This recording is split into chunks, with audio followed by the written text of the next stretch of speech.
His resurrection has rescued అస్. దేని నుండి కాపాడింది? పాపము నుండి కాపాడింది. రోమియోలకు రాసిన పత్రికలో 8వ అధ్యాయంలో 1వ వచనములో ఏమంటారు? కాబట్టి ఇప్పుడు క్రీస్తు యేసునందున్న వారికి ఏ శిక్షా విధియు లేదు. I am not going to be condemned forever. My condemnation has been removed and now I have been given the power to go to his throne of grace boldly and seek repentance for my sin and receive forgiveness. Hallelujah. ఆయన ఎప్పుడైతే మరణించాడో మందిరములో తెర ఏమైంది? చినిగిపోయింది. నీ కోసము నా కోసమే చించాడు ఆయన. ఎందుకో తెలుసా?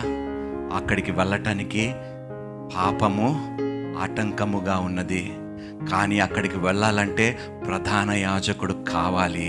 ప్రధాన యాజకుడుగా ఆయన పునరుద్ధానుడయ్యి ఈరోజు ఆయన రక్తము ద్వారా తండ్రి దగ్గరికే మనం వెళ్ళగలుగుతున్నాము. హల్లెలూయా.